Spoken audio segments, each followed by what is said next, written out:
Okay, it was going. Alright. Sorry about that thumbnail, I guess we don't have one. Lord knows, I forgot what I'm doing.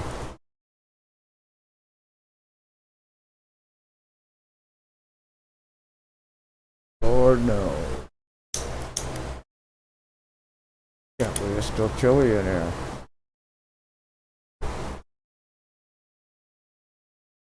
Freaking August. Unbelievable. Unbelievable.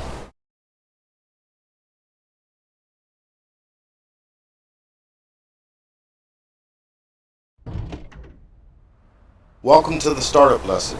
Today we will practice the engine start procedure for the P51D. Press the spacebar key to begin. The engine start sequence is not very complicated. We will move around the cockpit clockwise, starting on the left side to configure the aircraft for engine start. Let's begin with the flaps control handle, positioned to the rear bottom left side of the cockpit. For a normal takeoff, flaps are not usually lowered. However, 15 to 20 degrees of flaps can be used when a minimum run takeoff is required.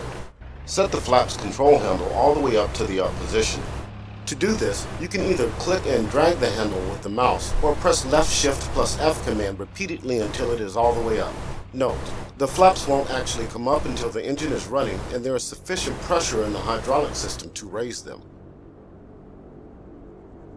Now set the carburetor induction system for normal operation by moving the cold air control handle all the way forward to the ram air position and the hot air control handle all the way forward to the normal position. Next, set the coolant and oil radiator air control switches to the auto position for automatic operation of the coolant and oil radiator flat doors. To do so, left click on the auto switch positions. Don't forget to close the switch covers after. Adjust the trim tabs to prepare for takeoff. Set rudder trim to 5 degrees right. Elevator trim depends on fuel load. With the fuselage tank empty, elevator trim can be left neutral. With the fuselage tank filled with 25 gallons or more, elevator trim should be set between 2 and 4 degrees nose down. Aileron trim remains neutral.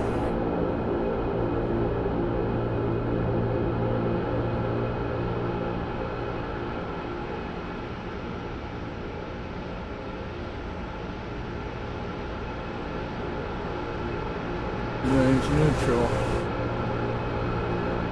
Oh, it ain't letting me do it.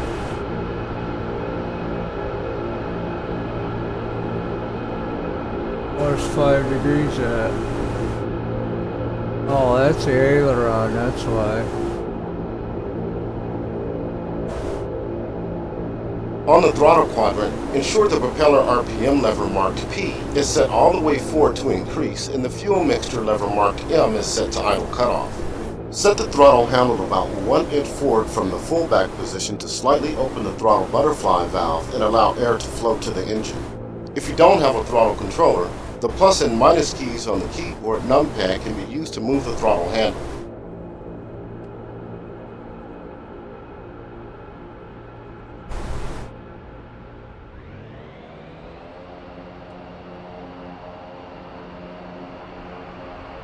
Moving to the engine control panel on the front dash, turn on the fuel booster pump by setting the fuel booster switch to the up position by clicking over the switch.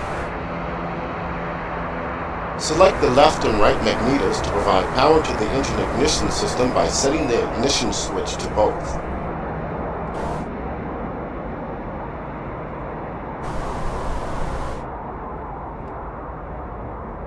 On the fuel control panel, ensure that the left wing tank is selected for fuel consumption by checking that the fuel selector valve is set to the main tank LH position.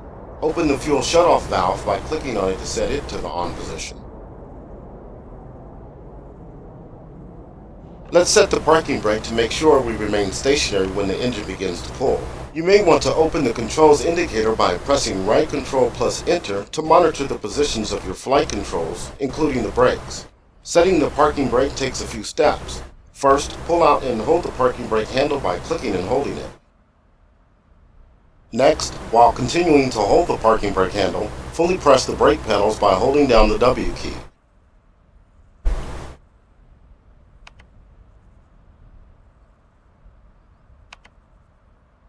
Continuing to hold the parking brake handle, release the wheel brakes by releasing the W key.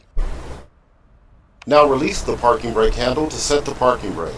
If done correctly, the parking brake handle should remain in the pulled out position. We'll now move on to the electrical control panel on the right side of the cockpit. Set the battery switch to the up position to provide electrical power.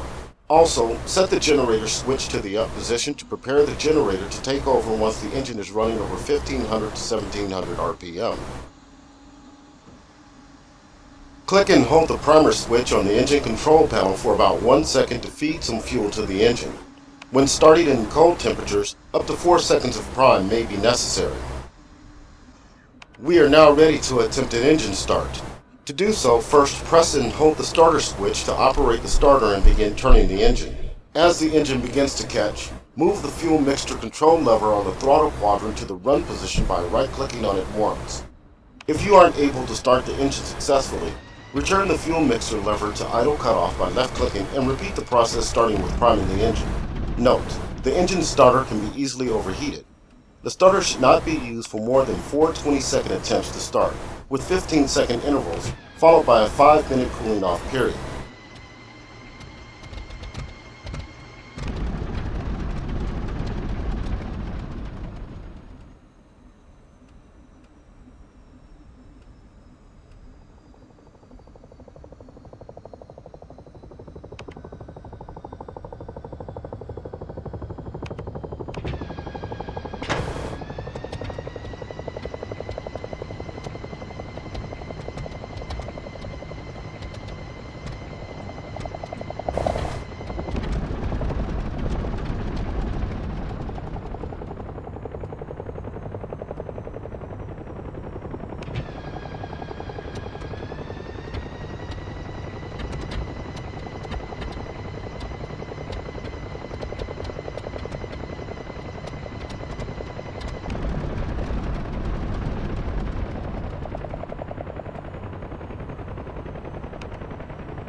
Oh, she almost went.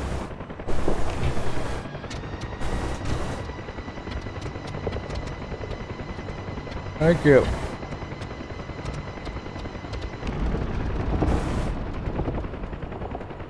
Damn it, why won't it start?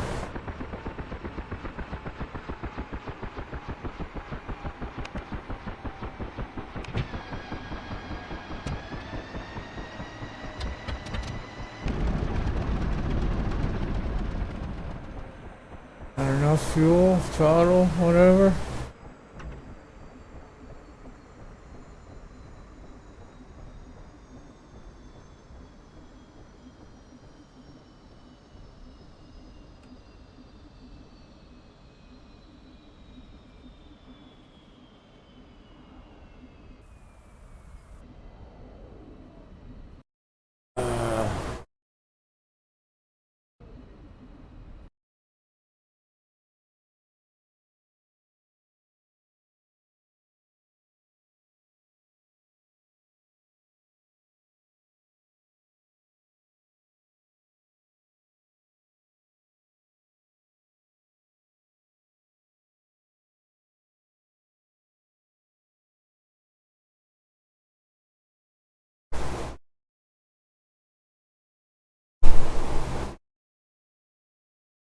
Just damn control I am.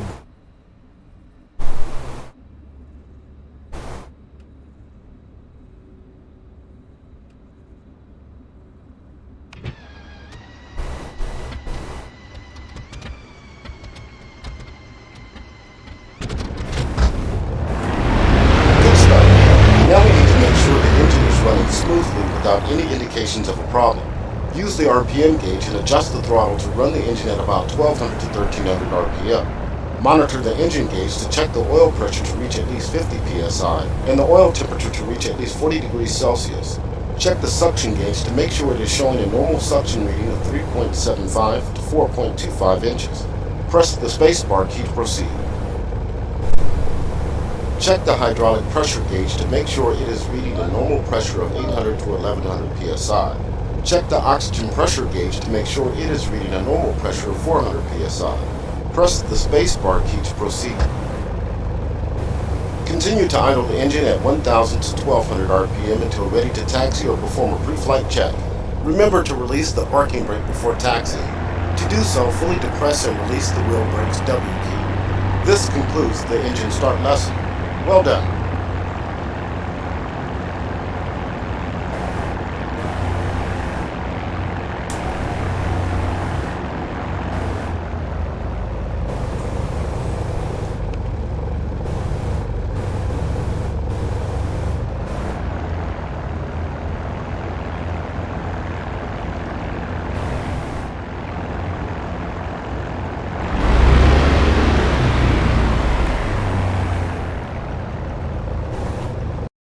Alright.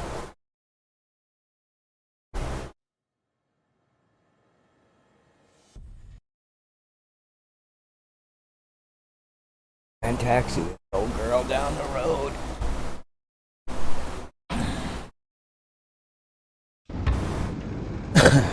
Welcome to the taxi lesson. Today we will practice taxiing in the P-51D. Press the spacebar key to begin. As with most other aircraft configured with a tail-dragging undercarriage, taxiing in the P-51 can be tricky. Forward visibility is obstructed by the nose, and it doesn't take much to nose over into the ground. To maintain awareness of the area ahead, the aircraft is taxied in a zigzag or S pattern, turning it from side to side as it rolls forward. You can move your head position to either side in the cockpit to peek around the nose.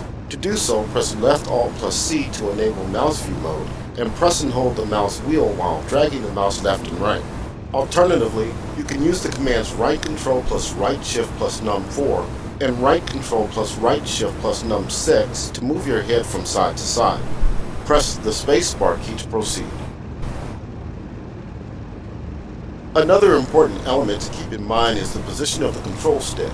When the stick is held aft of center, pulled toward the pilot, the tail wheel is limited to 6 degrees of rotation to either side. This is the standard taxi and takeoff position of the stick. It helps maintain directional control, but limits the turning radius of the aircraft. When the stick is pushed forward of neutral, the tail wheel is unlocked and becomes free swiveling.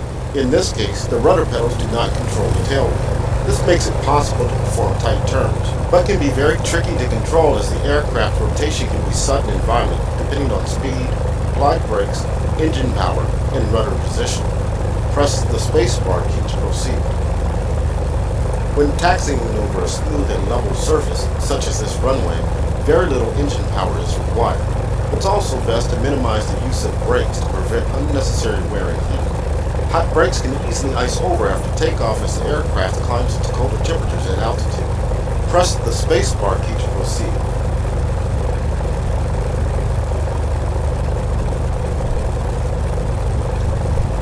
Press right control plus enter to open the controls indicator so you can monitor the position of your flight controls.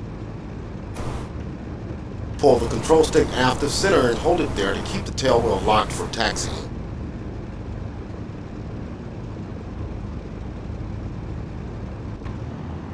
To practice taxi control, we will use a lead car to take you through a short taxiing course.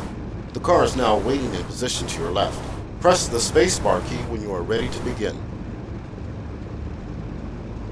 The car will now drive forward at about 10 mph. Add a little power to begin moving forward. Use the numpad plus and minus keys to control the throttle. Use the Z and X keys to control the rudder pedals to turn left and right. Use the W key to depress the wheel brakes as required. Zigzag from side to side as you follow the car through the course. Try to stay between 100 and 300 feet from the car. Don't worry, if you get too far behind, it will stop until you catch up. Don't get too close either, or the driver will panic from fear of being turned into mincemeat and will stop.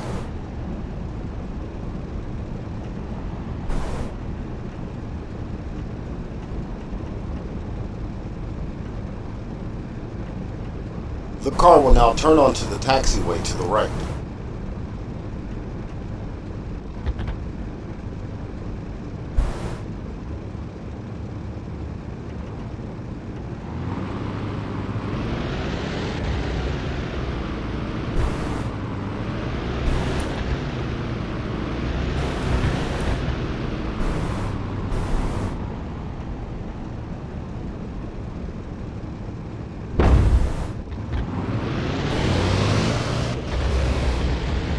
son of a bitch won't turn.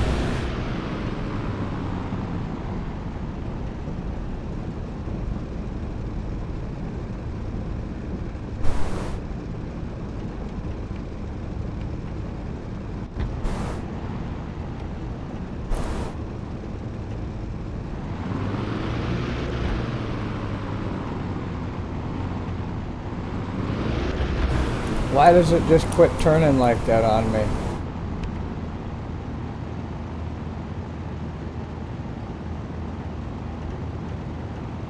Tell you what I need to do. The car will now turn right to come around onto the taxiway leading back to the runway.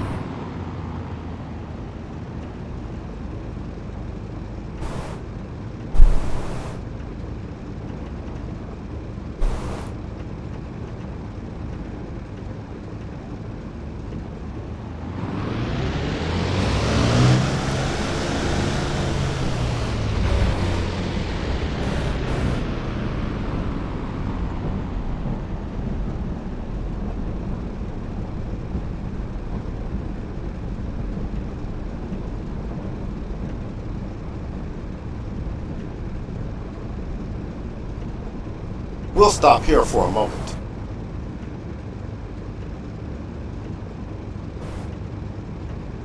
Wow, look at it just glitching out all on its own.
Moving on, we'll now make a left onto the runway.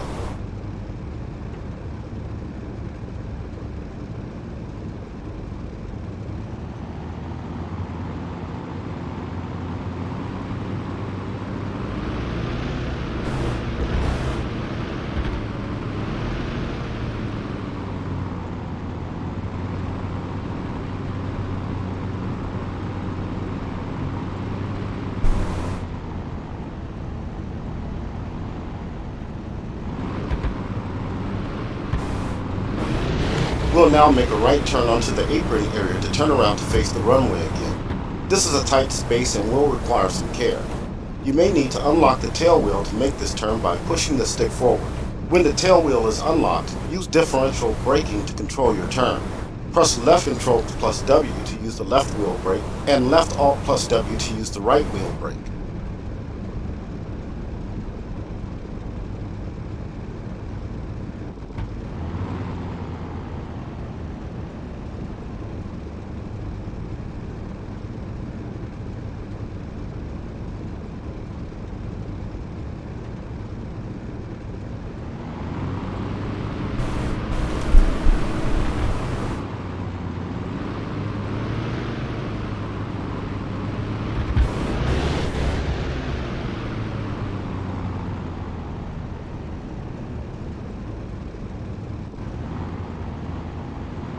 The car will stop here.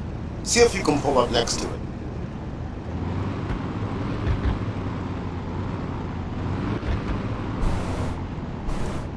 I don't see him.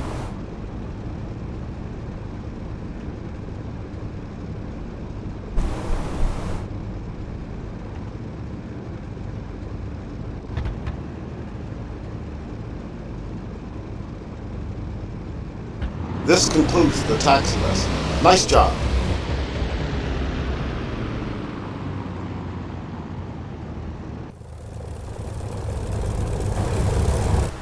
Alright, it's a taxi.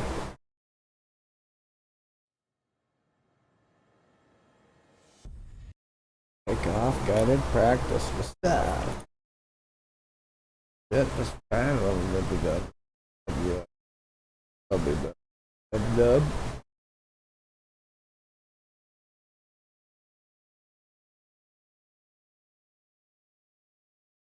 Run. Welcome to the takeoff lesson. Today we will practice taking off in the P-51D. Press the spacebar key to begin.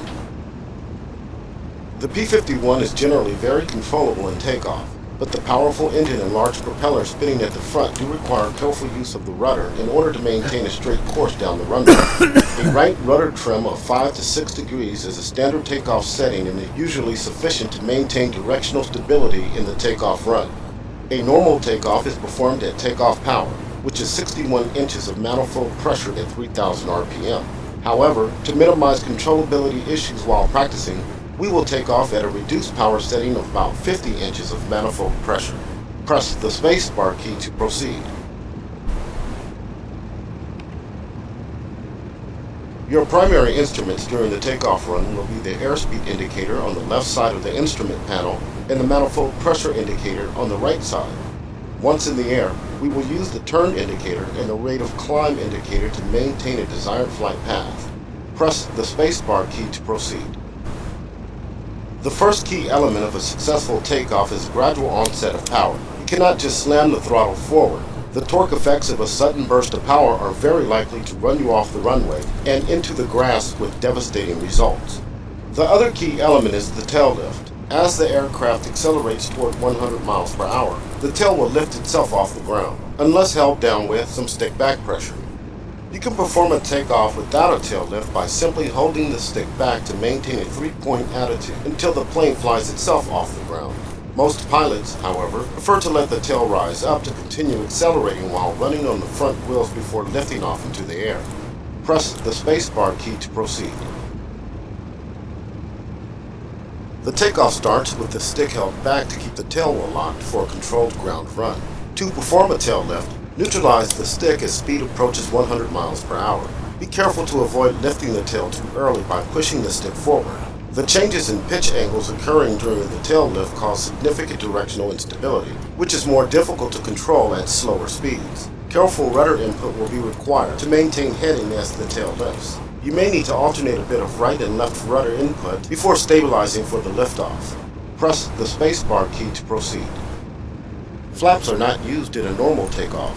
15 to 20 degrees of down flaps are used when a minimum run takeoff is required. Press right control plus enter to open the controls indicator so you can monitor the position of your flight controls. To prepare for the takeoff run, set the rudder trim to about 5 degrees right. Click and drag the rudder trim tab control wheel. On the throttle quadrant, make sure the RPM lever is set all the way forward to increase. If not, press and hold the page up key to set it. Hold down the wheel brakes using the W key.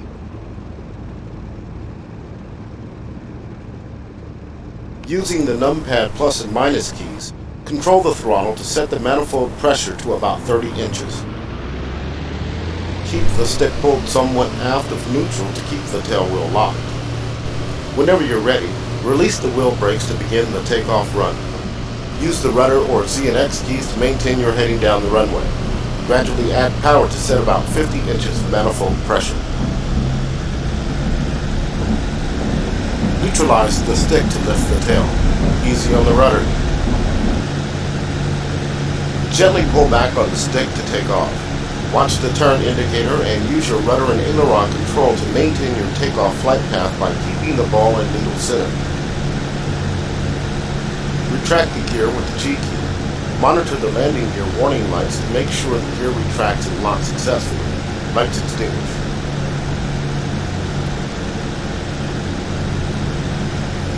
Quickly check the engine gauge to make sure the oil temperature and pressure are showing normal readings. Also check the coolant temperature gauge for a normal reading. Reduce power to maximum continuous by first setting 46 inches manifold pressure and then reducing RPM to 2700. What's the propeller RPM?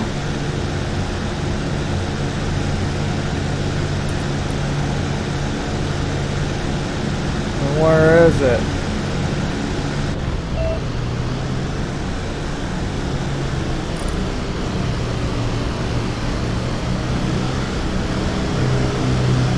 good approximate climb speed is 170 mph. Set a desired climb rate using the rate of climb indicator and trim the aircraft to maintain the flight path.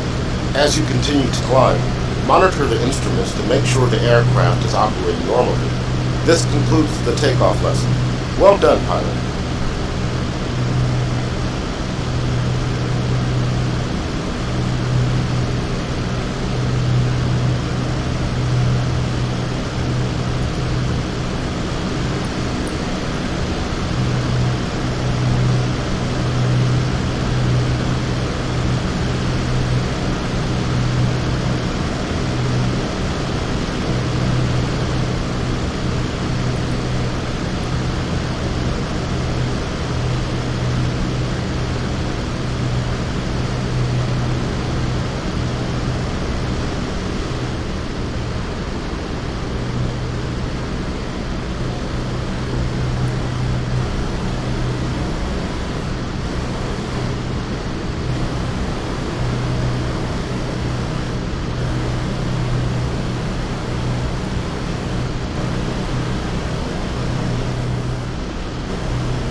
How fast are we going?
We're all over the place here.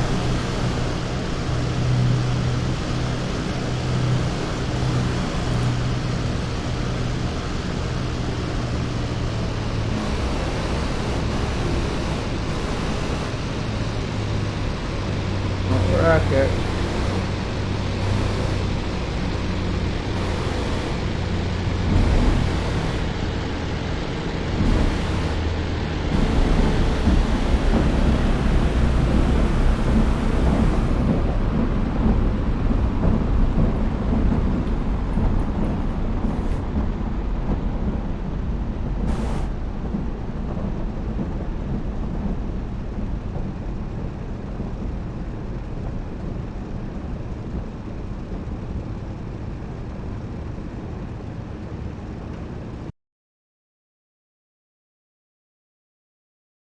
That's cool.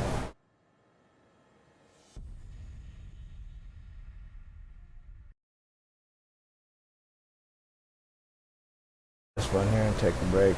About what, half hour there?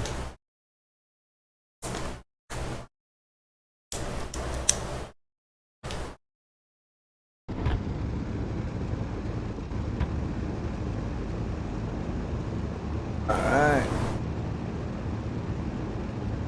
Better trim.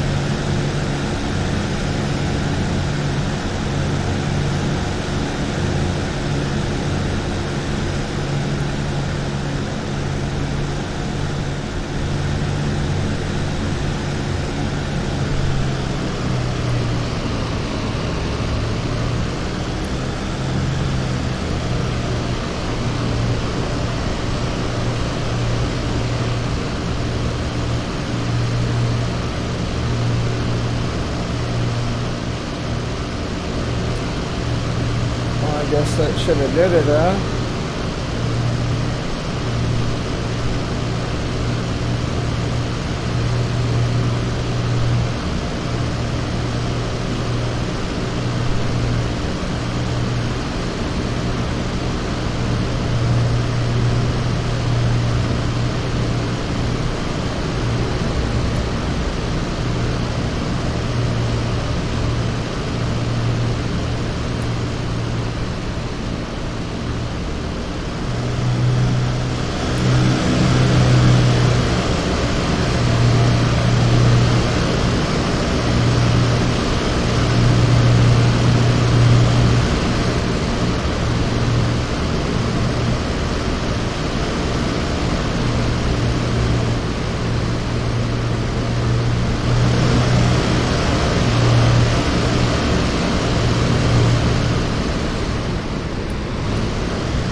Okay, that was better, eh?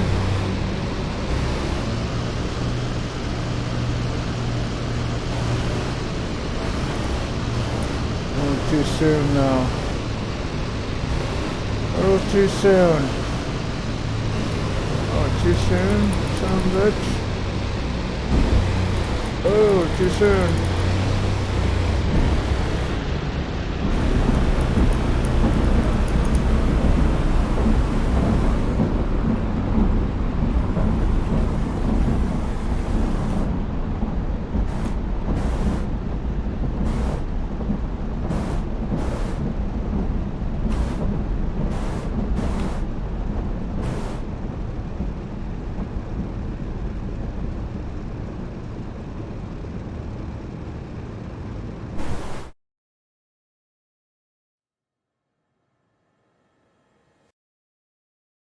Should be doing these in the F-15, just through the freaking countryside. Through the mountains.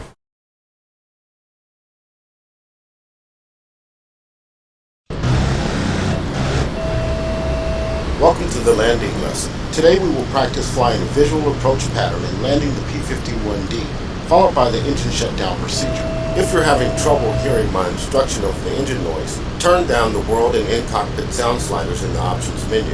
Take a moment to stabilize the aircraft in level flight. Set the throttle to about 30 inches of manifold pressure to keep the speed around 250 miles per hour. Follow the coastline as we fly northbound. Press the spacebar key when you are ready to begin.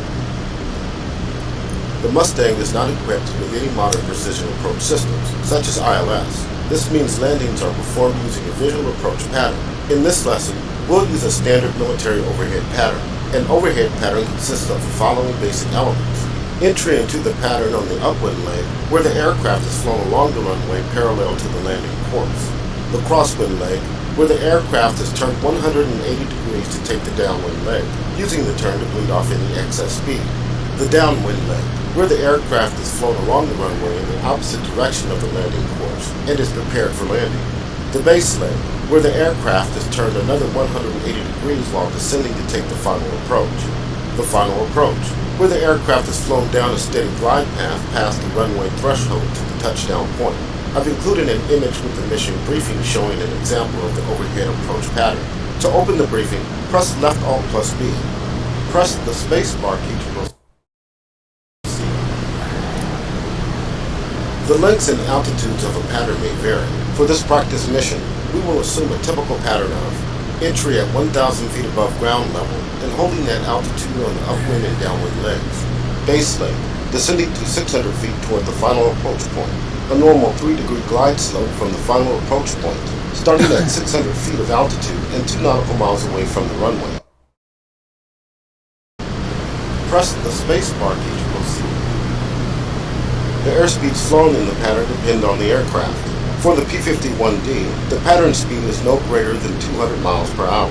Because the landing gear and flaps can only be lowered at speeds below 170 miles per hour. One of the advantages of the overhead pattern is that it allows you to bleed off any excess airspeed in the crosswind turn before settling down on the downwind leg and dropping the gear and flaps for final approach. Final approach is flown at 120 miles per hour and touchdown speed is 90. Press the spacebar key to proceed. Landing is one of the most difficult and dangerous elements of flying, especially in an airplane like the P-51, where a powerful engine and large propeller in the nose of the aircraft pull a massive amount of torque. At low speeds, the aircraft is very sensitive to power changes, and it's easy to get into trouble by mishandling engine and aircraft controls, in particular at low altitudes when there's little time to react. Once we enter the pattern, be careful to avoid large throttle movements and handle the controls carefully to maintain controlled and stable flight. Press the spacebar key to proceed. Before entering the pattern, set the engine RPM to 2,700. Also turn off the gun sight gyro motor to avoid damaging it in case of a rough touchdown.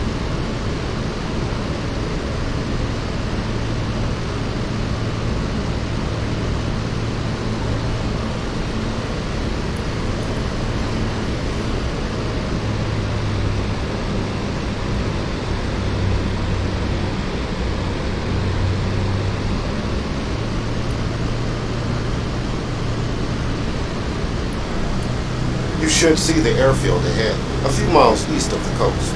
You should also see a pattern of green gates arranged in the air to help guide you through the overhead pattern all the way down to the runway. The pattern entry gate is the large one, positioned 1,000 feet above the runway threshold. Take a heading for the entry gate, which will put you on the upwind leg over the runway, heading away from the coast.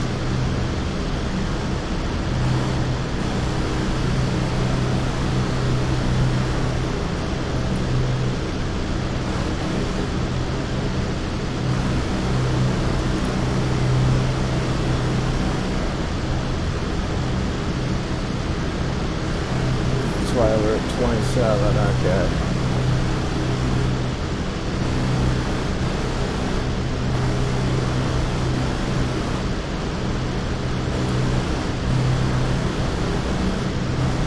Drop right down in there.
You're approaching the pattern. Level off at 1,000 feet and follow the gates to fly the pattern.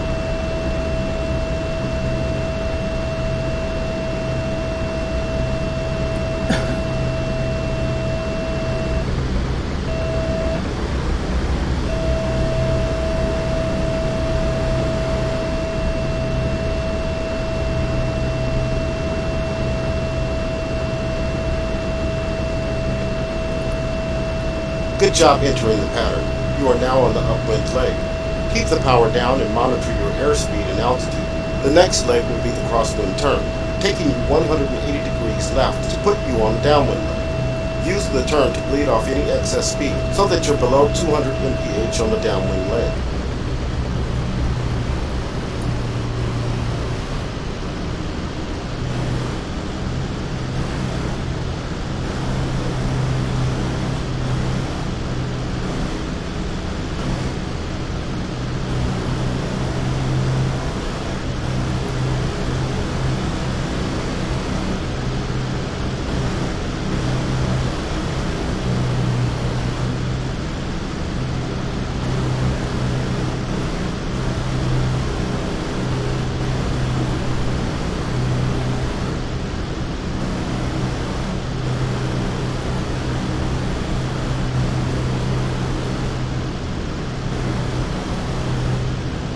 You're now on the downwind leg. Maintain airspeed around 160 mph and altitude at 1,000 feet.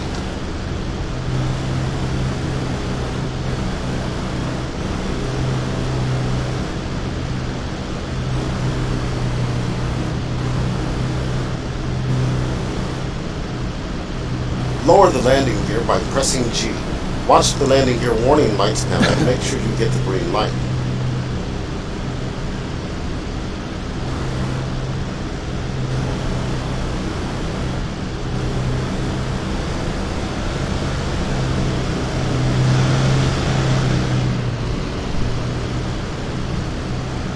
Press the F key twice to set the flaps to 20 degrees down.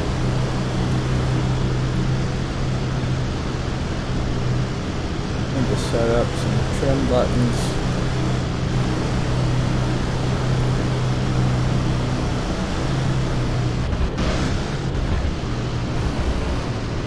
The next gate will be the start of your base leg, leading you through a descending left-hand turn toward the final approach point. Control your airspeed to make sure it stays below 160 mph for final approach.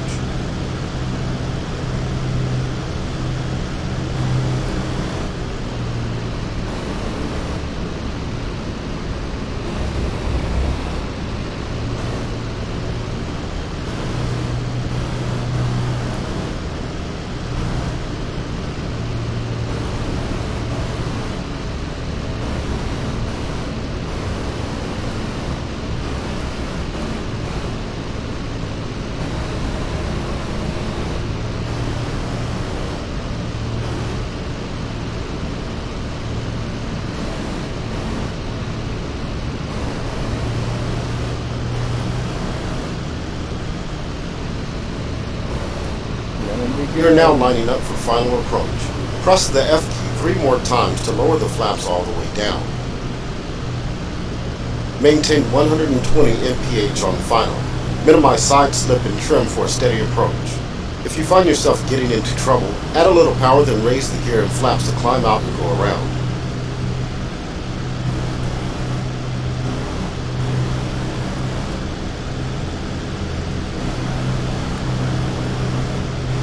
Speed looks good. Keep it around 120 on final.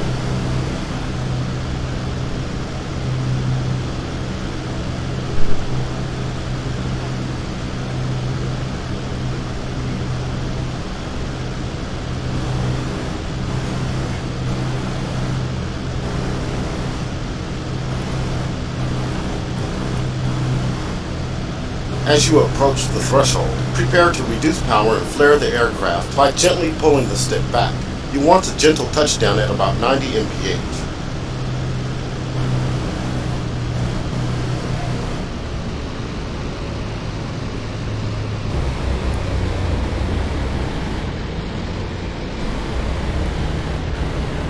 Carefully reduce power and continue pulling the stick back for a gentle flare.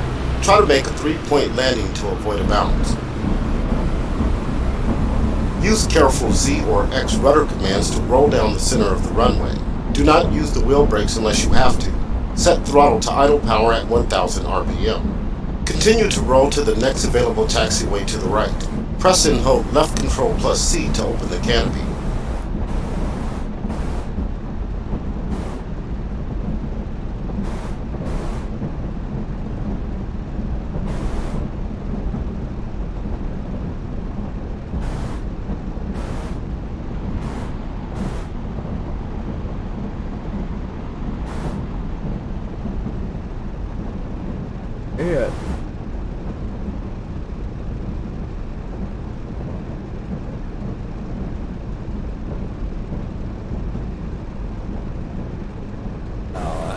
good?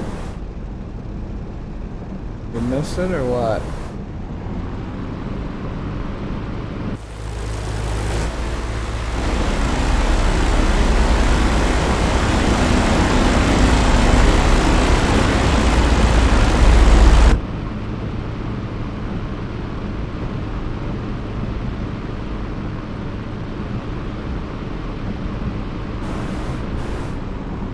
Slow down and take the taxiway to the right.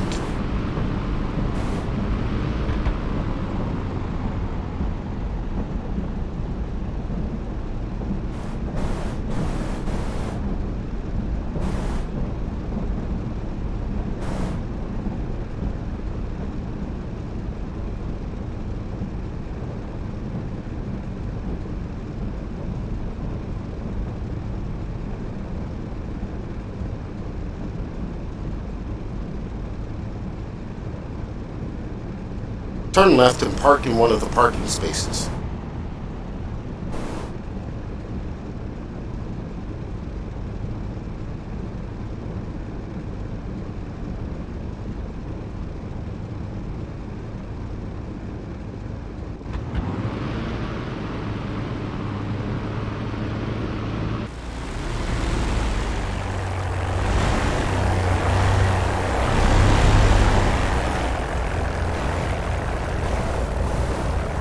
I don't know where we're supposed to go here. It said turn left.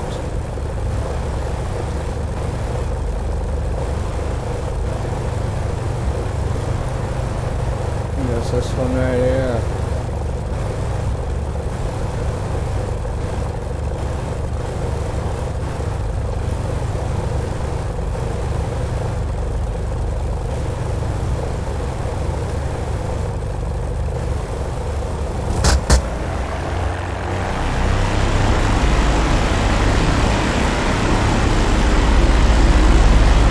We'll now shut down the aircraft. Let's first set the parking brake. Don't get too late. You should give the brakes time to cool prior to setting the parking brake. Pull and hold the parking brake handle by clicking on it and holding the mouse button down.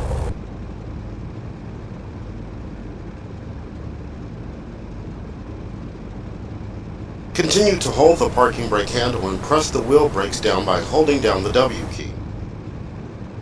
Now release the wheel brakes by releasing the W key. Release the parking brake handle to set the parking brake. Set propeller RPM to full increase with the page up key and idle the engine at 1,500 RPM.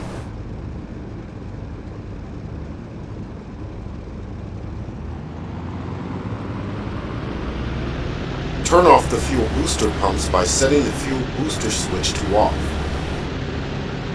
Open the fuel and coolant radiator flap doors by holding each switch in the open position. Then set the switches to off.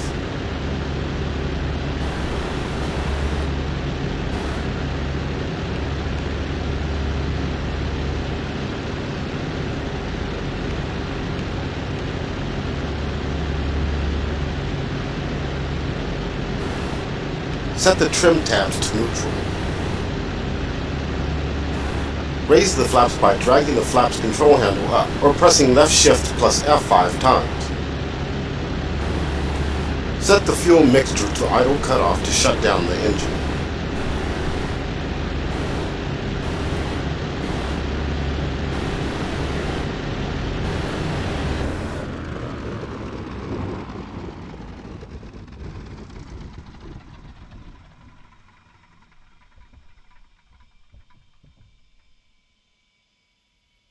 Turn off the magnetos by setting the ignition switch to off.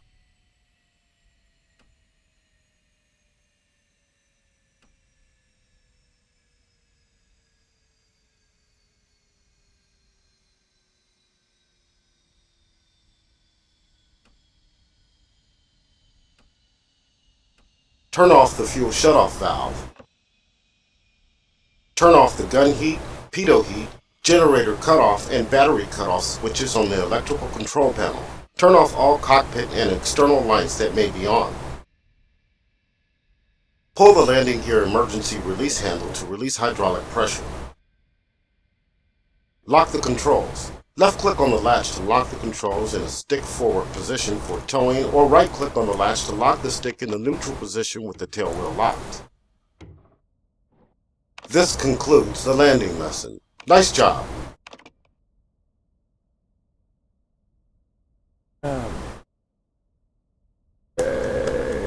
we did it. Next one.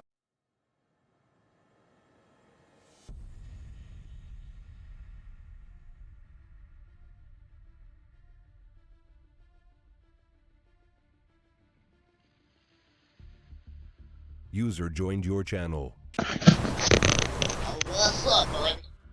What's up, Richard? Not much. Streaming some DCS. I got my shit fixed last night. Wait. Can go on Netflix, Yahoo. I can print to my OBS to switch now. What's on their end? It wasn't on his end. It was on the Bible company's end. He had to go to the tower. He had to go to the tower last night. The dock.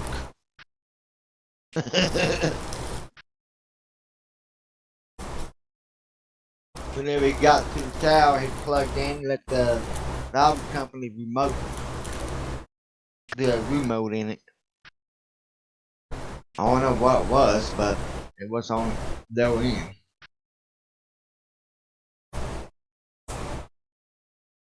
Sitting in your damn TeamSpeak with 22 megs, 22 ping. Wait. I'm rocking that bitch. I am definitely rocking. I need to call him and tell him load my damn bandwidth. I might do that Monday.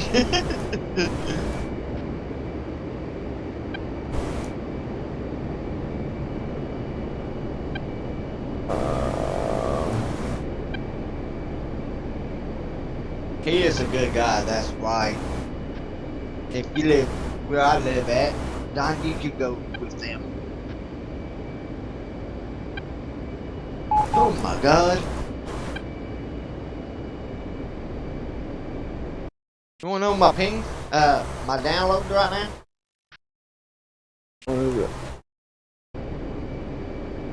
I say he's better than yours.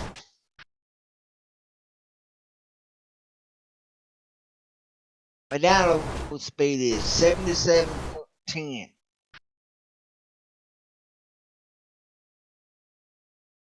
My upload speed is 86.5. You wanna say what?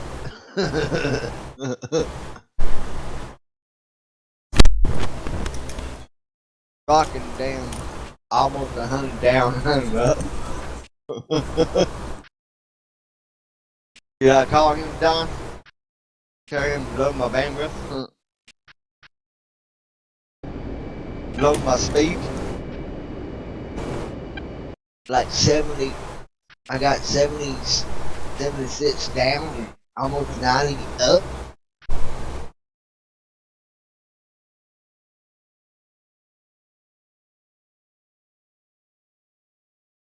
Ain't my fault. But I'll be right, man. Why are you lagging? I ain't lagging, Richard. Damn, I better heal you.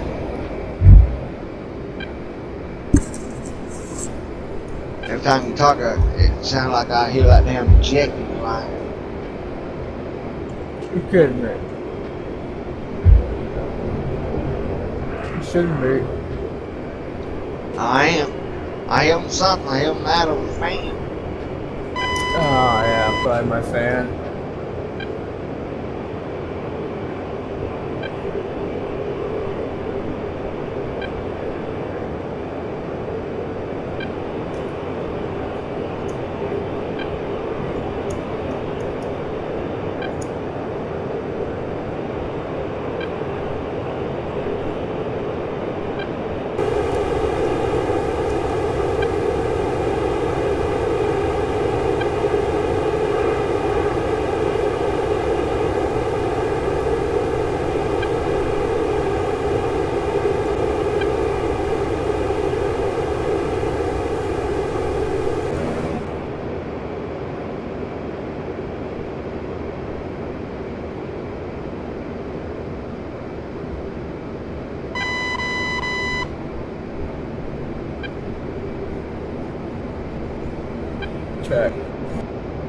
Check. Check.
Check.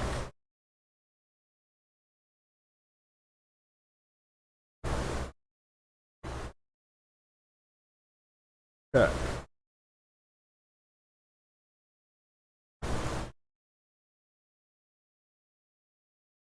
Check.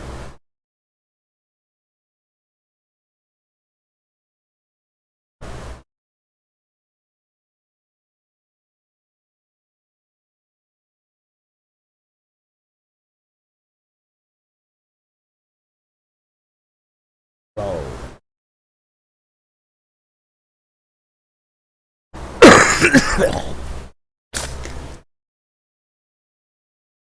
Excuse me there.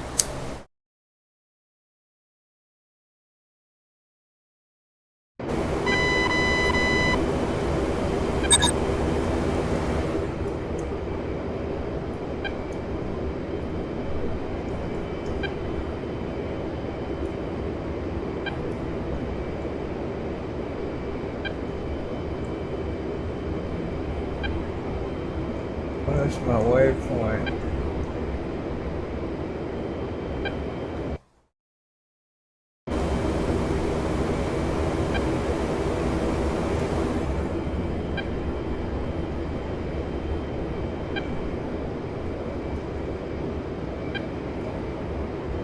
I don't know where we're going here.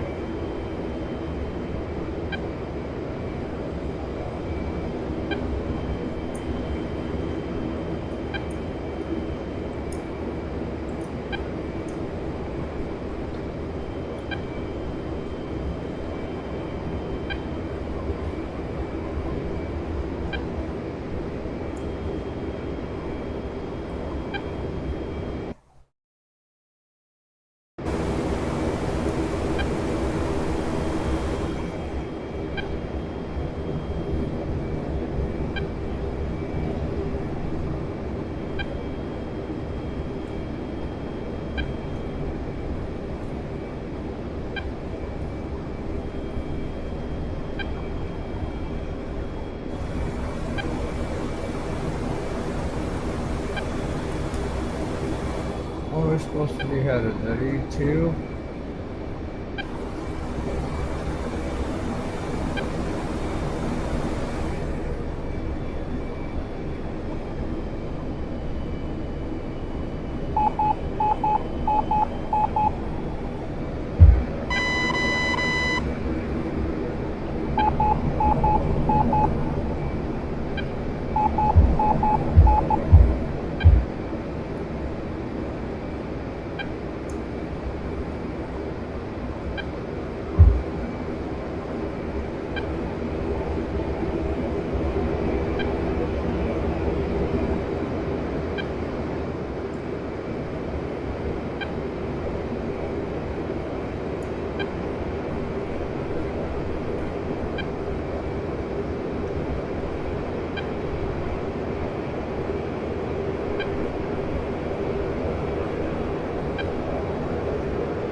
forget which way we're going.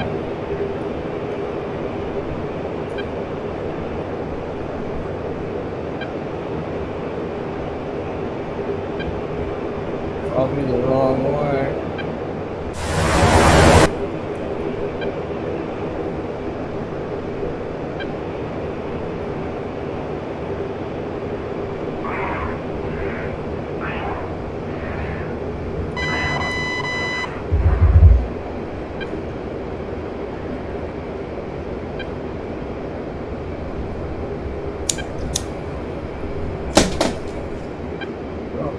Good strip again.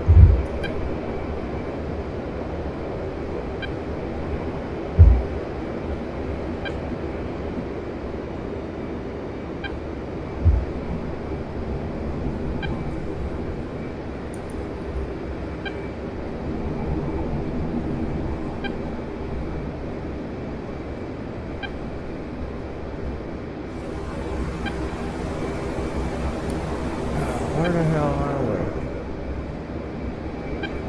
I'm back from mother, brother from another mother. What's up?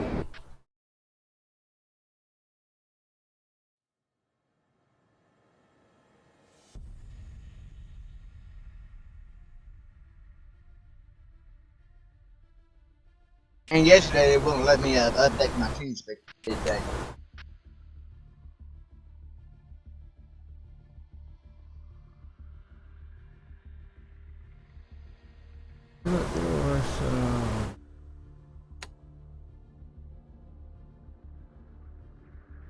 Oh, I did have that DCS war. I thought about re-downloading it.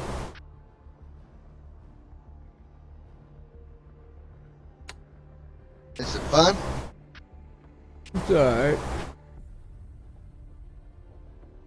Damn, you ain't streaming. I should be. Try to watch it on damn on Steam, you ain't. Oh, on YouTube. Damn YouTube link. Give you a big fat follow. Damn YouTube. I give you that big fat subby sub.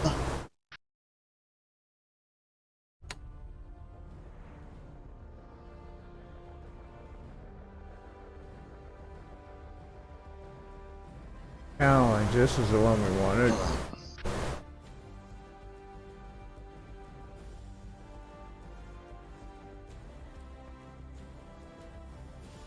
And watching at 720 HD, son. So,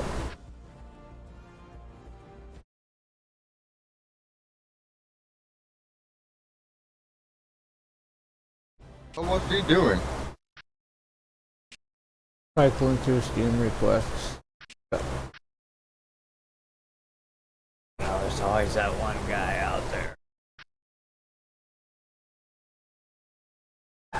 Yeah, because if you train to Steam too, the same time you do YouTube, that way you will be able to get more viewers coming.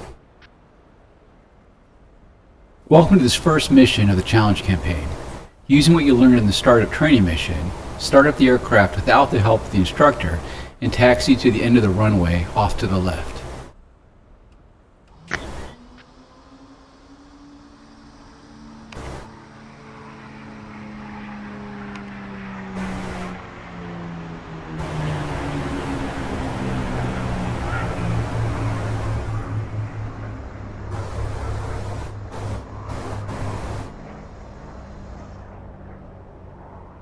Can you fly this bitch?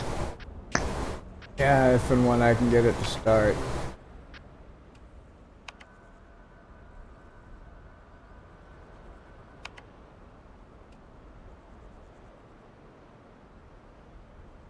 When getting in that cockpit, show you how to get it started.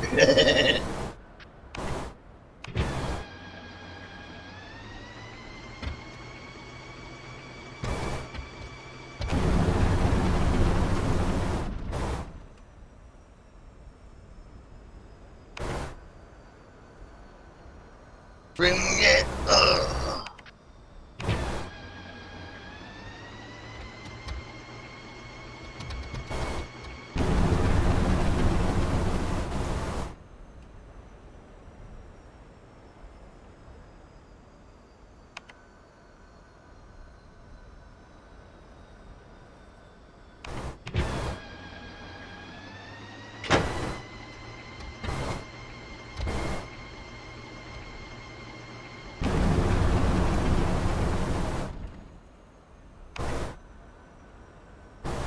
That's a little embarrassing. What did I forget here?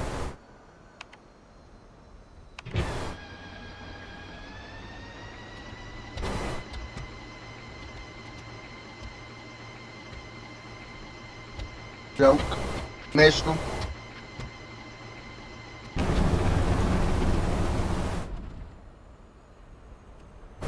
The one you had missed all the way in.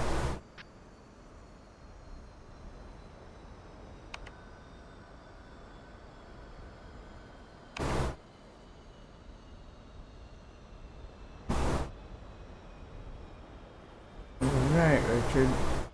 Little bitch.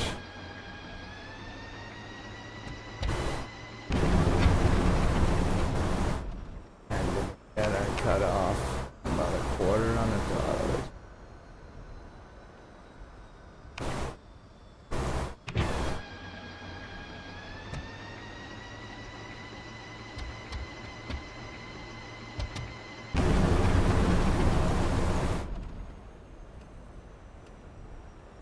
Okay, I need to right click that once she pops.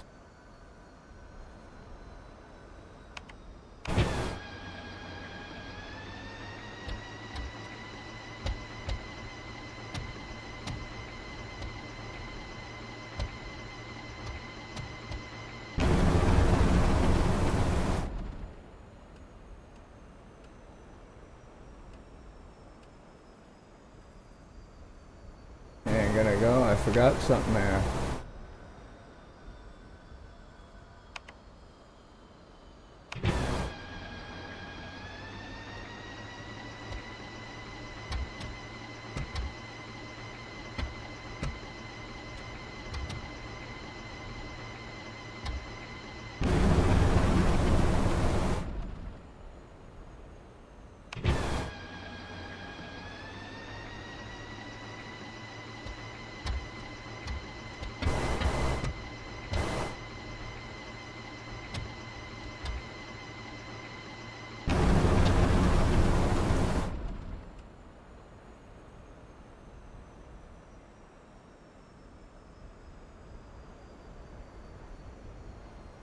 And this supposed to be iRacing? No, I thought I renamed it You Richard. I did. ain't perfect over here. I'm just a goof streaming so you know my friends that don't bash me can watch. What's up, Richard? I always bash you. I forgot something here. I don't know what it is, but Have you have your choke all the way down, have your missile all the way down, and something that should crank. You have it all the way up, and then you have it all the way down, almost cut off.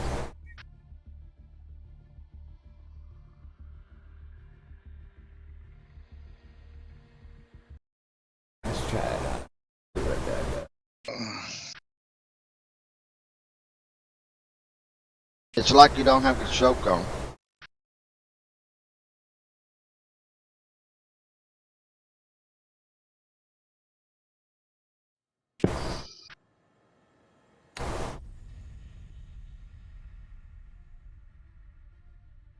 Where was those? Those are campaign.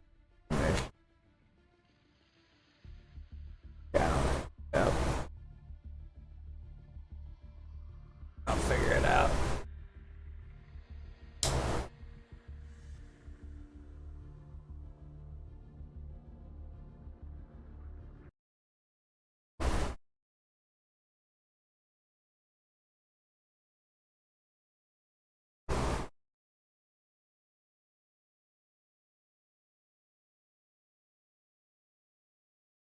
This plane get flying. P-51. Well, I thought it was.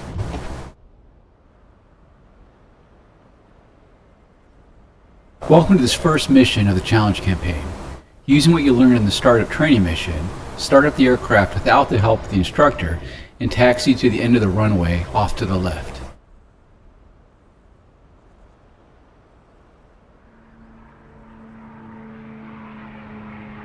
Okay, runs the middle. That's on cutoff.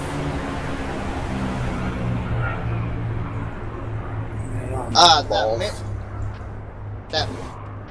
Both. Nice. Main tank on. You know where that novice AM? Have that all the way open.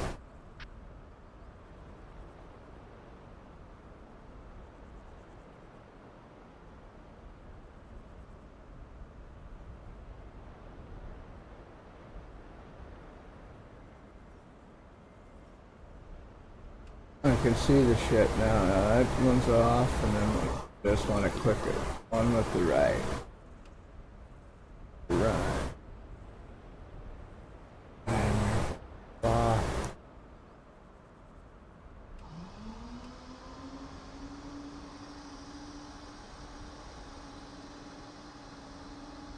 You need to get a VO. Thing.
You only got something set right. You think, Richard?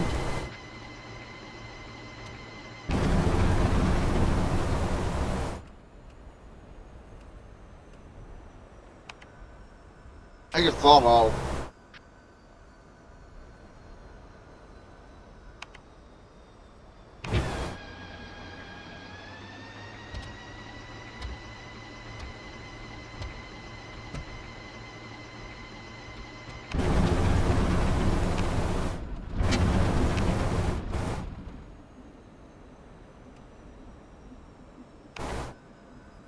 Didn't have the fuel booster on.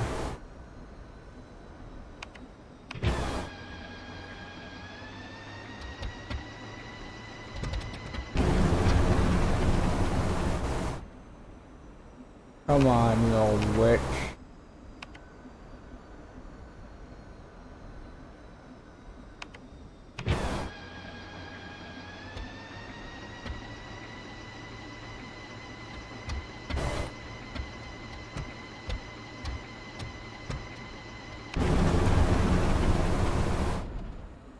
Oh.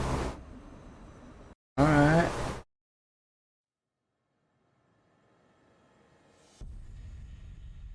I'm gonna try at the campaign.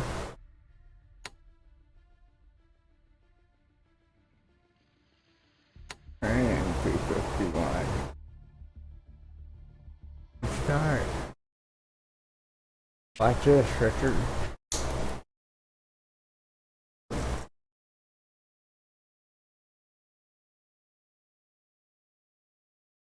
I'm watching. Watch me get ready to crash the bitch.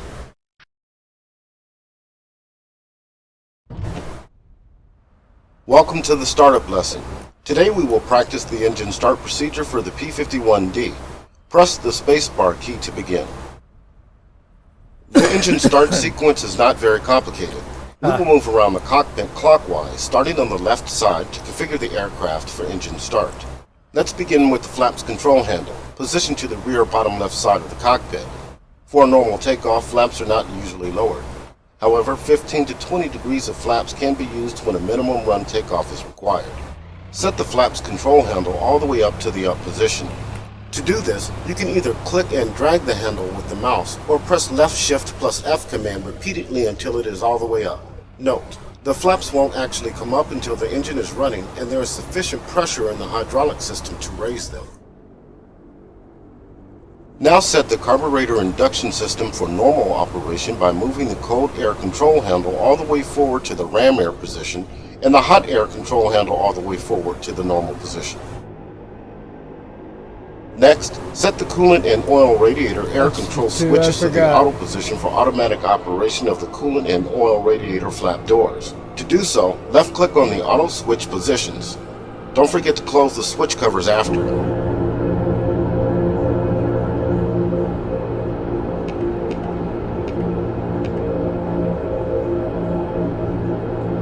Is that an auto?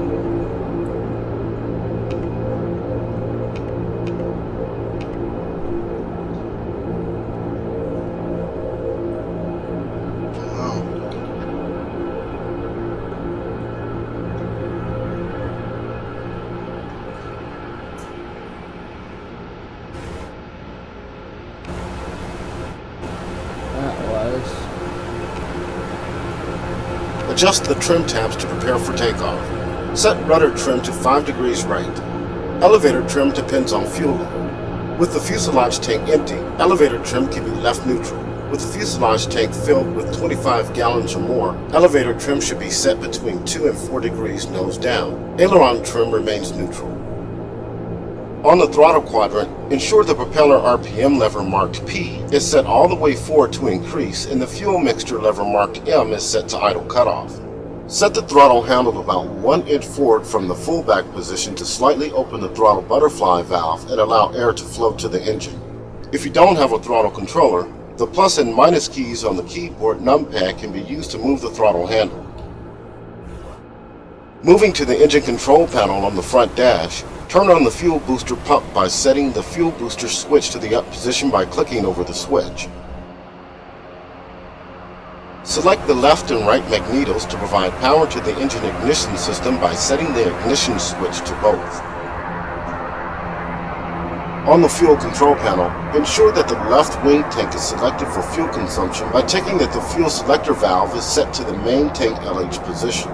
Open the fuel shutoff valve by clicking on it to set it to the on position. Let's set the parking brake to make sure we remain stationary when the engine begins to pull. You may want to open the controls indicator by pressing right control plus enter to monitor the positions of your flight controls, including the brakes. Setting the parking brake takes a few steps. First, pull out and hold the parking brake handle by clicking and holding it. Next, while continuing to hold the parking brake handle, fully press the brake pedals by holding down the W key. Continuing to hold the parking brake handle, release the wheel brakes by releasing the W key.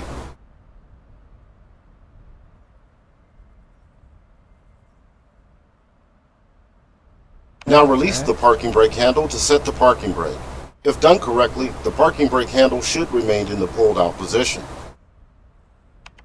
We'll now move on to the electrical control panel on the right side of the cockpit.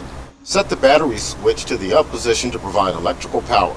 Also, set the generator switch to the up position to prepare the generator to take over once the engine is running over 1500 to 1700 RPM. Click and hold the primer switch on the engine control panel for about 1 second to feed some fuel to the engine. When starting in cold temperatures, up to 4 seconds of prime may be necessary. We are now ready to attempt an engine start. To do so, first press and hold the starter switch to operate the starter and begin turning the engine. As the engine begins to catch, move the fuel mixture control lever on the throttle quadrant to the run position by right-clicking on it once. If you aren't able to start the engine successfully, return the fuel mixer lever to idle. So now we want to go to pain with this challenge. I like a challenge. Like a challenge, Richard. Yeah.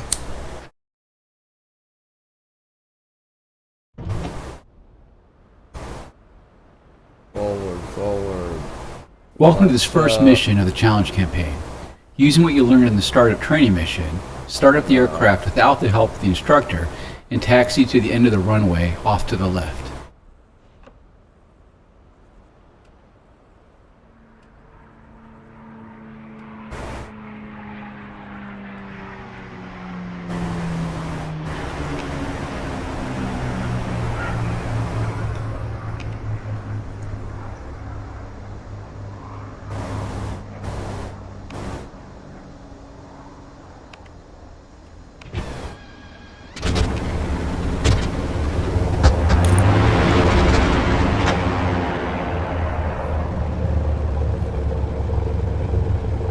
Okay, taxi to the runway off the left.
Good job starting up the aircraft and getting into the runway. You can end the mission now and proceed to the next mission.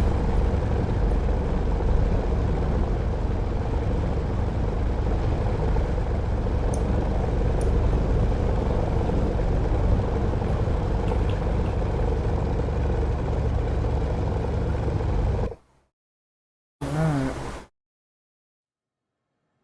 First one. Oh, yeah.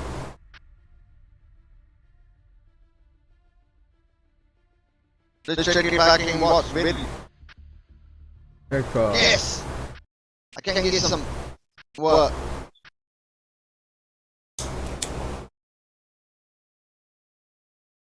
Two. I can get bits now. Welcome to the Takeoff Challenge mission. Given the Mustang's large torque forces, this can certainly be a challenge. Like to start a mission, use what you learned in the takeoff training mission to get airborne and climb 1,000 feet.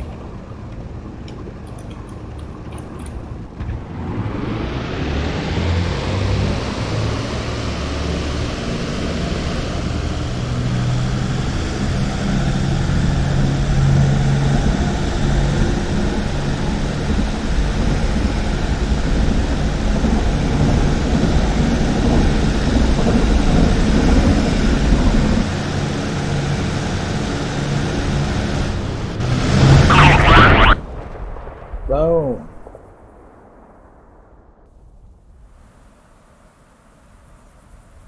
Alright.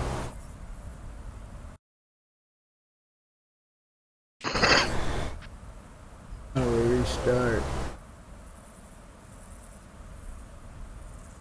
I guess we don't.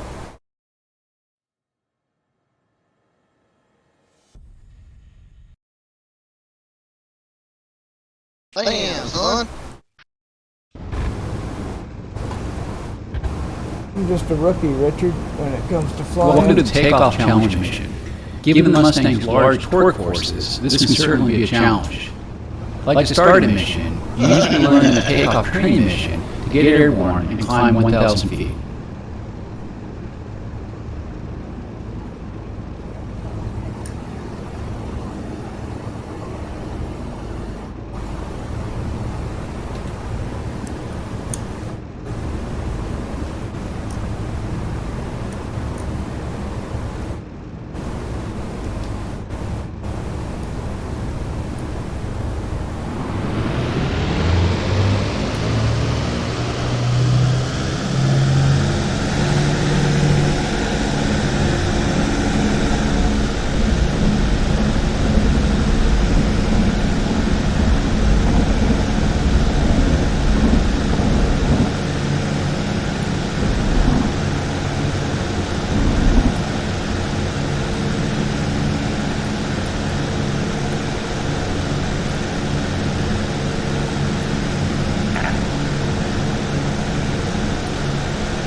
1,000.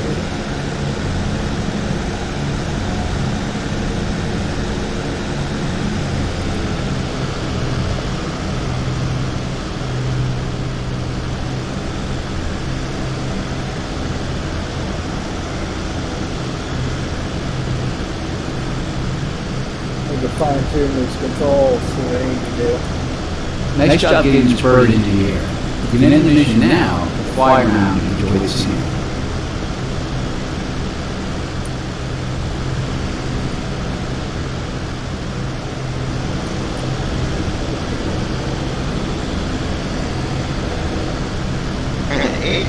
It is lovely.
Shit. Oh, Wrecking. yeah, I see. I'm watching you and watching Corey. Keep going back to Canada. Hey. Nah, buff. I shouldn't be buff. Beer and bacon, eh? Huh? Tough crowd. Yeah, you over go there. to Canada.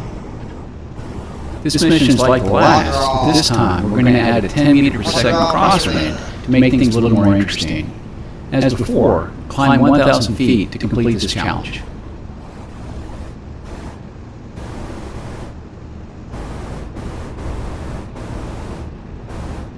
Okay.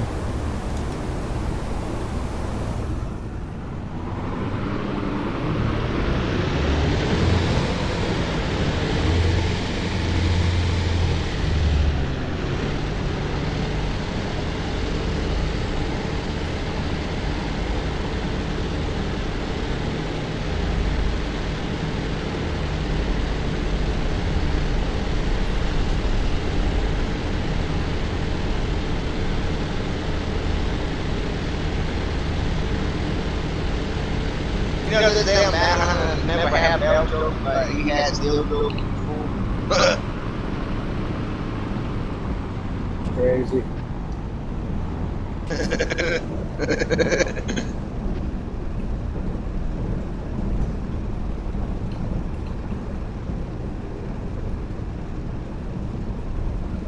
Sit back, get me another cup of coffee. Then around 1 o'clock, start training. Just if I can break my internet day.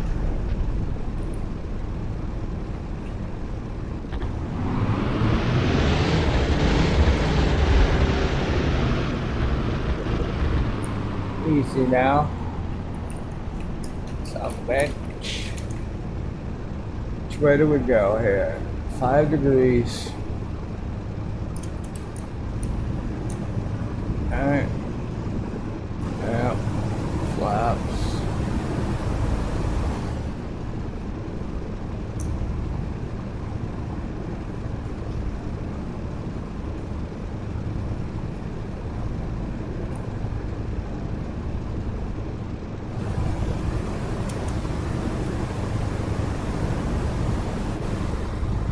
We're ready.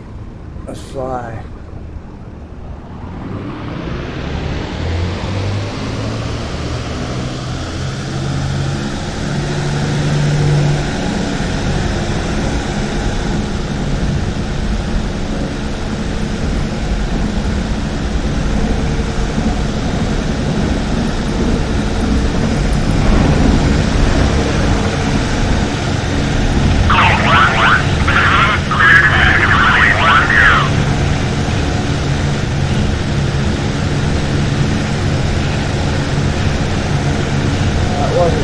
ready.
And again. Try again.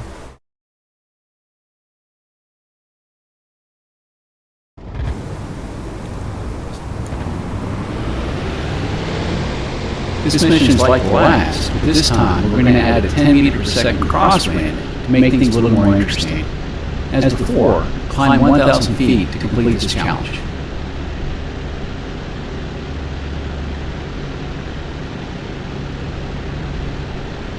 As fast as you can.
Mission success. You can end the mission now.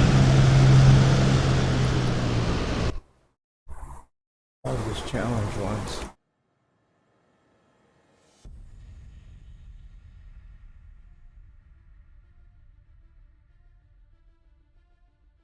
Landing, alright. Do that.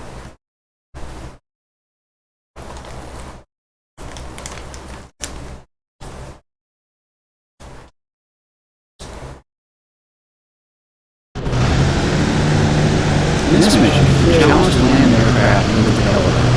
Ahead of you are a series of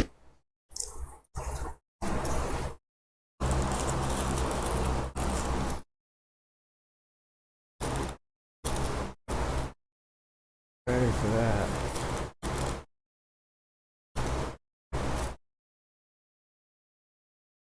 Take a second to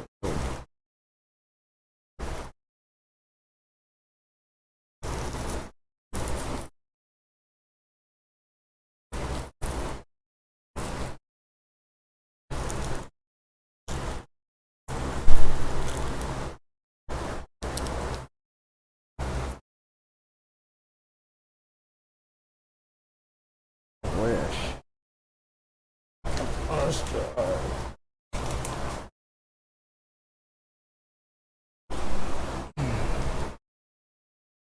Gates help you guide your land descent. Use what you learned to land your training machine perform safely. Once down, taxi to the parking ramp to end the mission.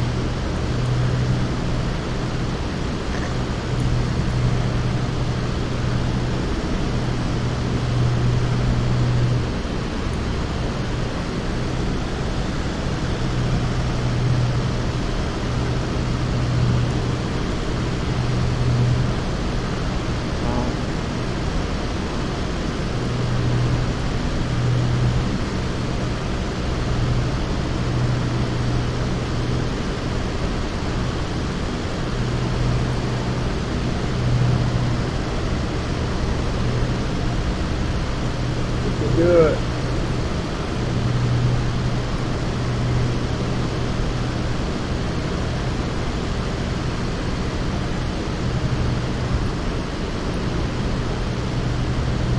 Going too fast. A little bit.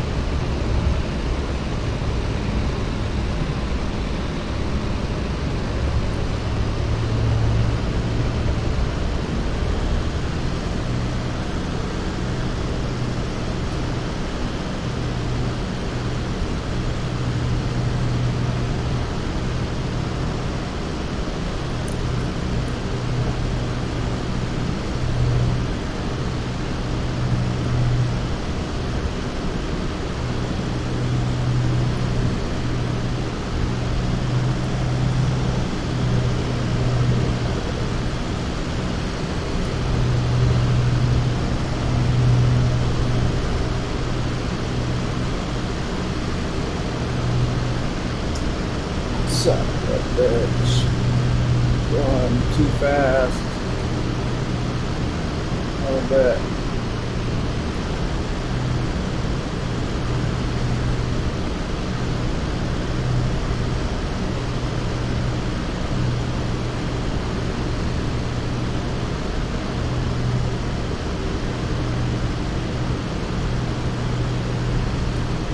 Not yet. No flaps yet. Just the one notch that we got. 20. Yeah. 160. Again.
You have managed to land. Landing the Mustang can be quite a challenge. You can exit the mission now to move to the next mission.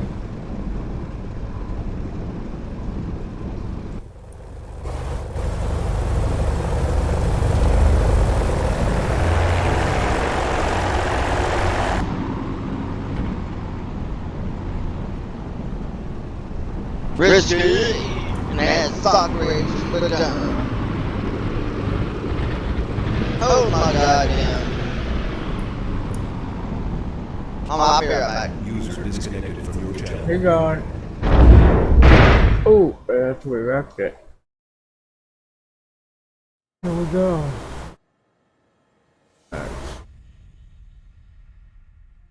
Uh-oh. This ain't gonna be good. Crosswind.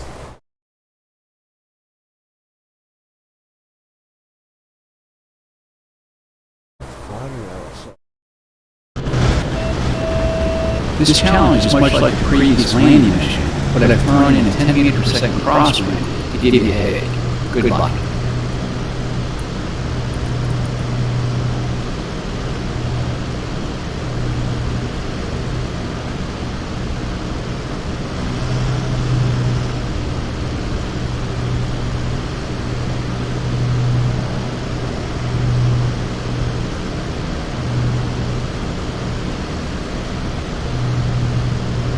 Maybe we should slow the prop down one. Boy.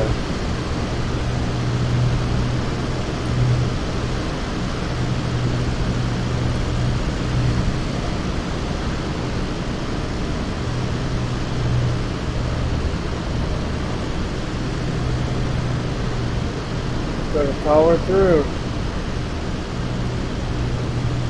All the way home. 160. Oh yeah. Nice lap.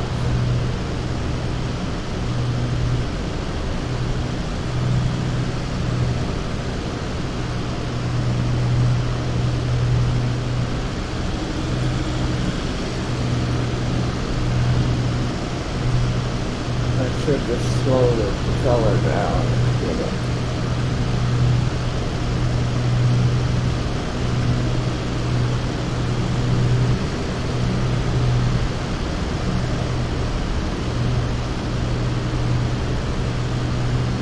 Fast again.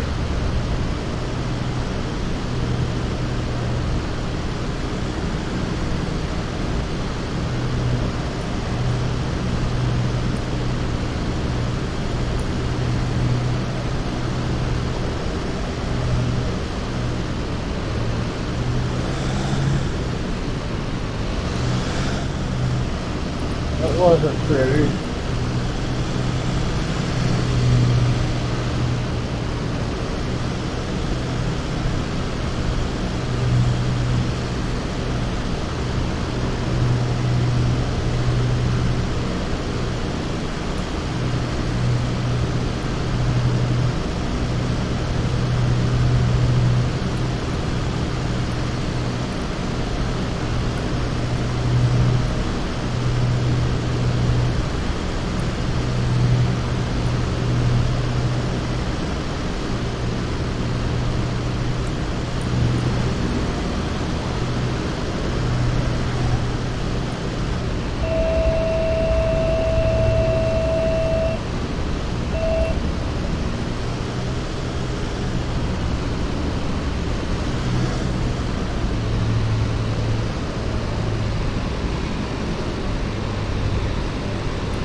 Missed that one, didn't we? Damn it.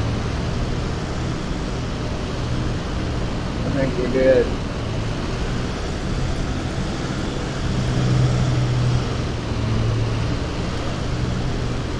$120, huh?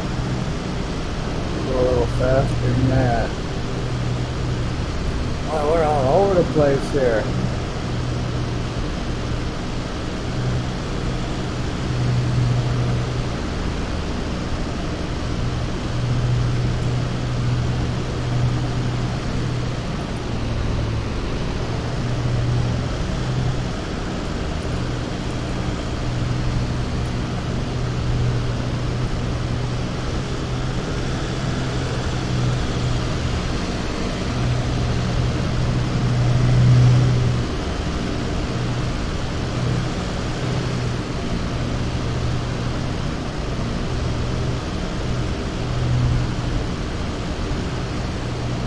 like that, smooth as silk.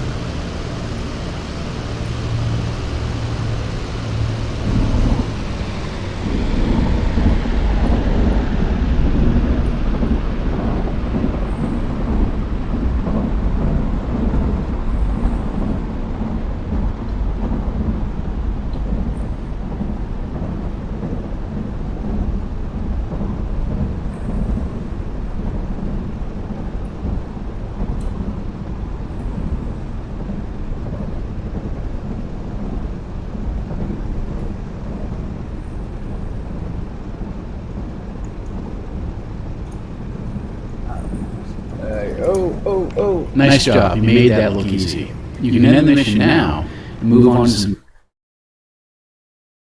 Next.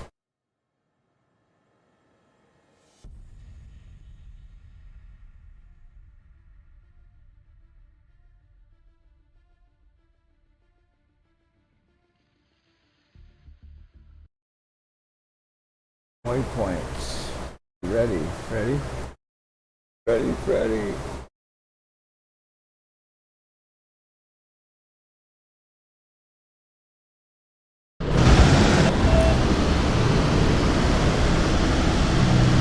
Unlike modern jets with autopilot, waypoint databases, and fancy navigation displays, the Mustang is very manual in nature. Ahead of you are a series of gates to fly through. Navigate through the gates to reach the objective. You can do that.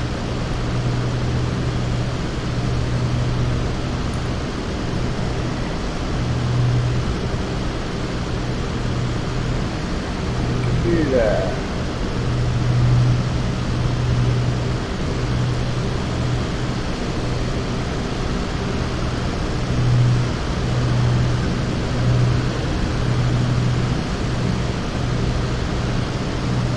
Gate 1 passed. The next gate is above you. Pitch up.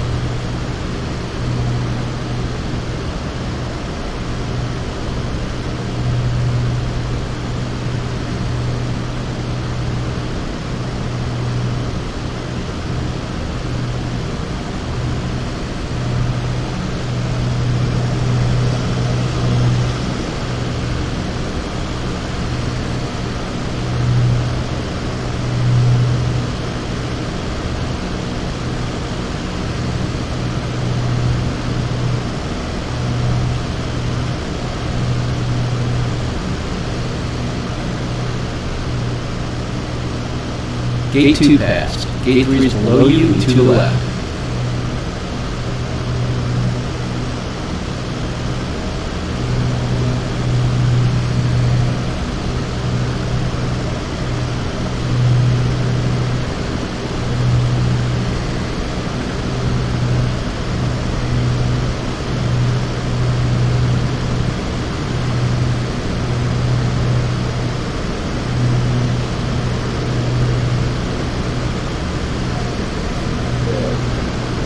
Gate 3 passed. Keep descending. Gate 4 is ahead of you.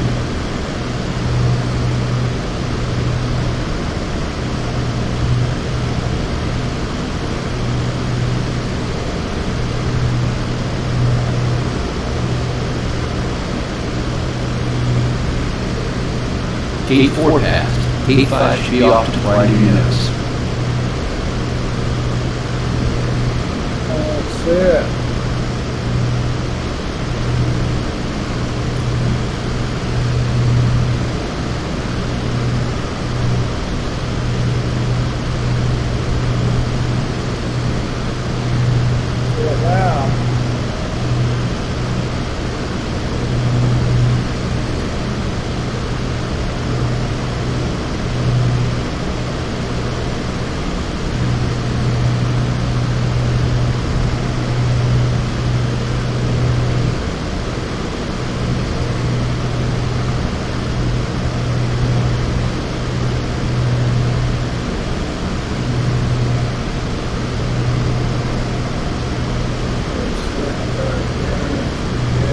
Gate 5 passed. Gate 6 is in front of you. Go up to you. Watch those power lines.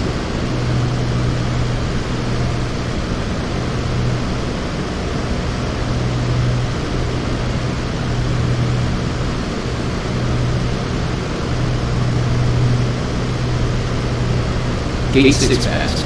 Come right. Gate 7 is a little higher than you.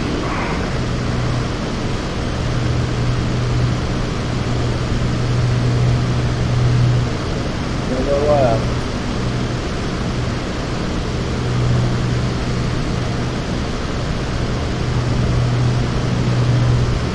Gate 7 passed.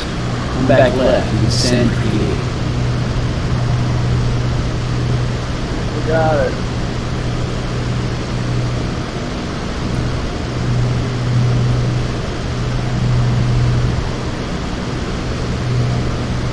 Gate 8 passed. Gate 9 is ahead of you. Look at how many we got.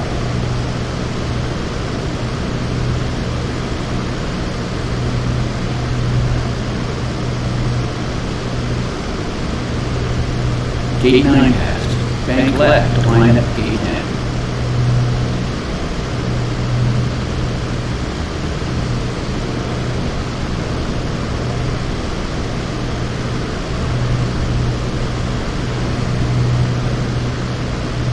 Is that 10?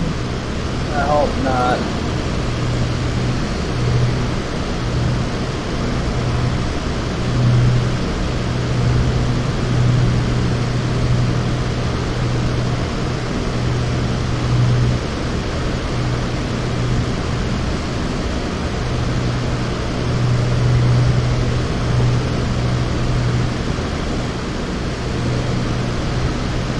We missed it.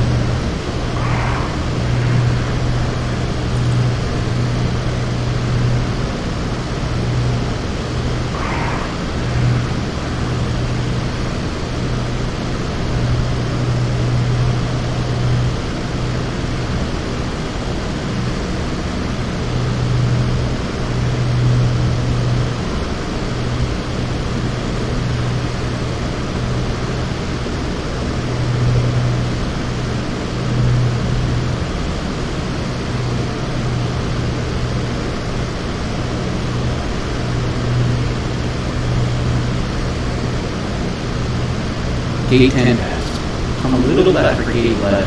This one's low on the water. Be careful.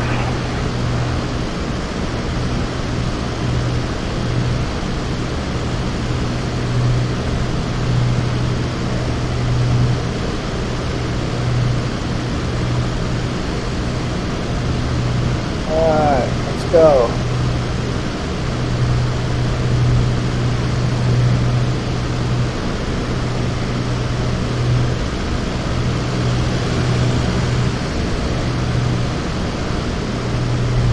Gate 11 passed. Come right for Gate 12. Judging altitude of water can be 7.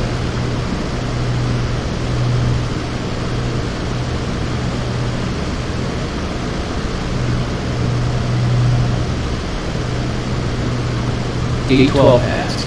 Gate 13 ahead.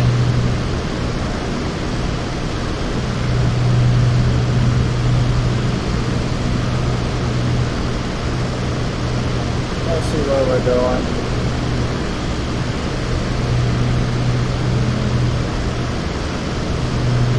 Gate 13 passed. Gate 14 is off to the left.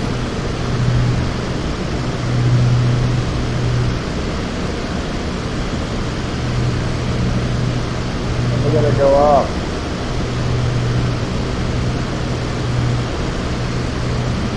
Gate 14 passed. Gate 15 is off to the right.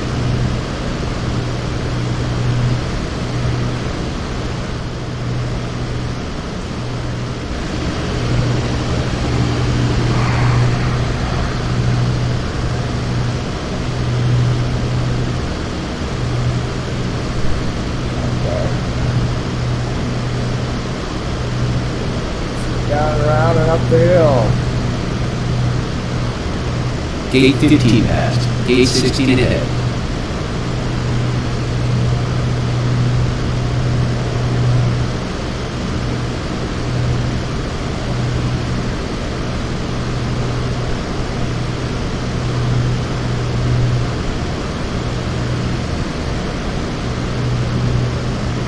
Gate 16 passed. Gate 7 is to the left, but higher. Pitch up.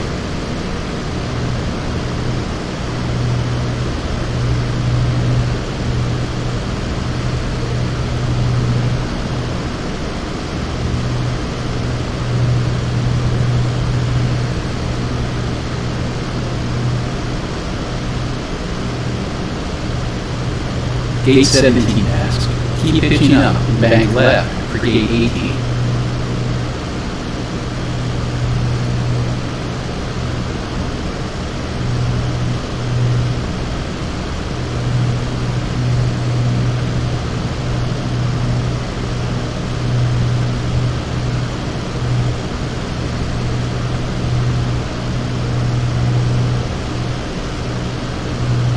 Gate 18 passed. Continue climbing to the left for gate 19. Gonna be the highest one in it.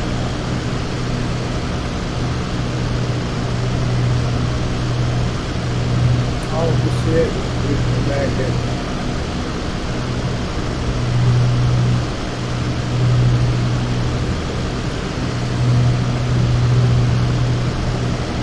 Gate 19 passed. Gate 20 is below you to the left.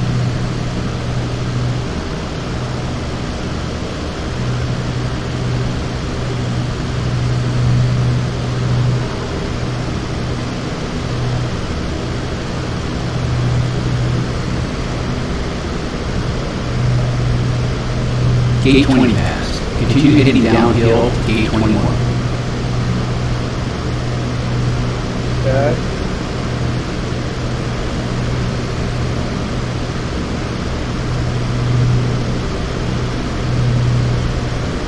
See where we're going?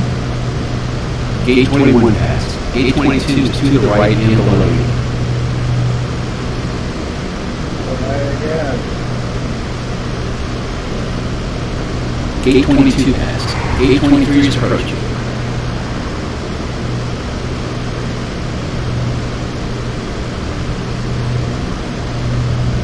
Gate 23 passed. Come right, line up gate 24 and then.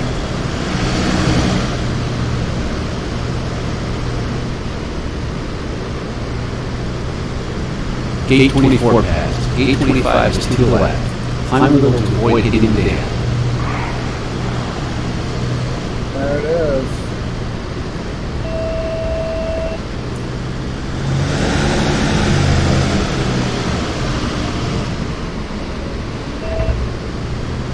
Nice job. Cleared all the gates. Mission success. Awesome.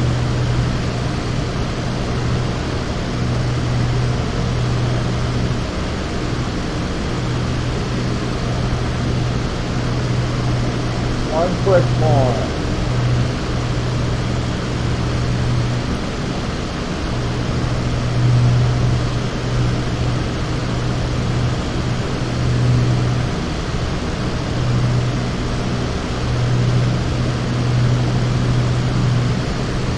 Still getting speed.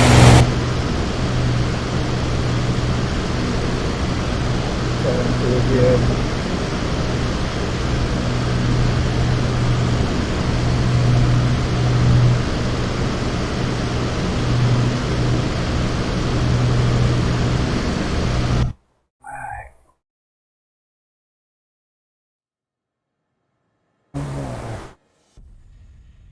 This one's